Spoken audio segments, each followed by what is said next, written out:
Hola, ¿qué tal? Me llamo Javier Adrián Cervantes Vega y hoy voy a explicar los circuitos eléctricos y sus conceptos básicos. Acompáñenme.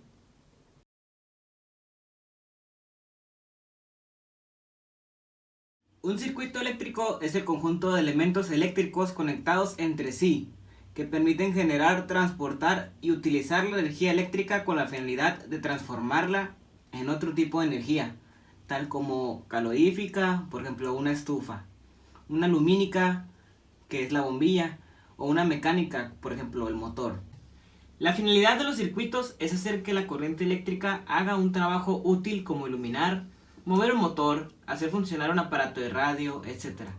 Hoy vamos a ver los elementos de un circuito eléctrico básico. Empecemos con el generador. Esta parte del circuito es donde se produce la electricidad, manteniendo una diferencia de tensión entre sus extremos. Es decir, los generadores son los elementos que producen e impulsan la energía eléctrica al circuito. Son las pilas, las baterías, etc. De ahí sigue el conductor, que es el hilo por donde circulan los electrones impulsados por el generador. Los conductores son los hilos y los cables eléctricos. La resistencia eléctrica son elementos del circuito que se oponen al paso de la corriente eléctrica. Y el interruptor, que es el elemento que permite abrir o cerrar el paso de la corriente eléctrica.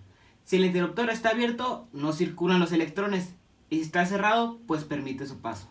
Los receptores son operadores muy diversos que sirven para transformar la energía eléctrica recibida en otro tipo de energía. Por ejemplo, las bombillas transforman la energía eléctrica en luminosa, los timbres en acústica, los motores en movimiento, etc.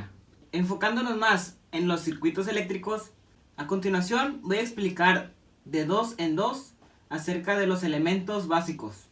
Por ejemplo, empecemos con el elemento de tierra. Es el primero de los símbolos de un circuito eléctrico. Identifica un terminal de tierra. Se puede usar para un punto de referencia potencial cero, desde donde se mide la corriente. También podría usarse para protección contra descargas eléctricas. A su derecha se encuentra el resistor. La resistencia reduce el flujo de una corriente. En este esquema, esto se representa con unos pocos garabatos en zigzag. También hay símbolos de un circuito eléctrico para resistencias variables y ajustables, así como resistencias térmicas y preestablecidas.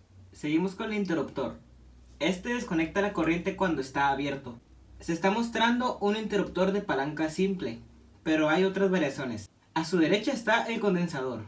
Un símbolo de condensador muestra dos terminales que se encuentran en las placas. La placa curva indica que el condensador está polarizado. El lado curvo tiene un voltaje más bajo. De hecho, se puede agregar un pequeño signo más al lado recto que indica el pin positivo. El fusible.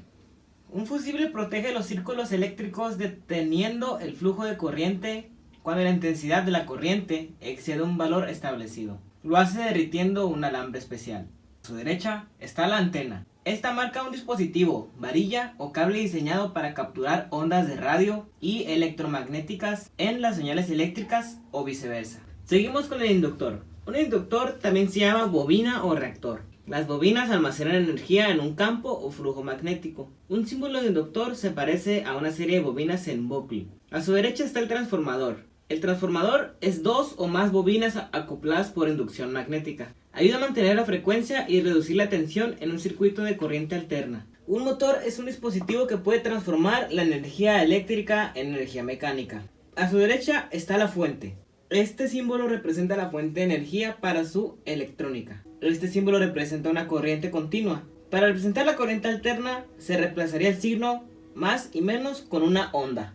Los últimos tres símbolos representan al lado izquierdo la batería. Las baterías se representan en un esquema con un par de líneas paralelas desproporcionadas. El número de líneas indica el número de celdas en serie de la batería.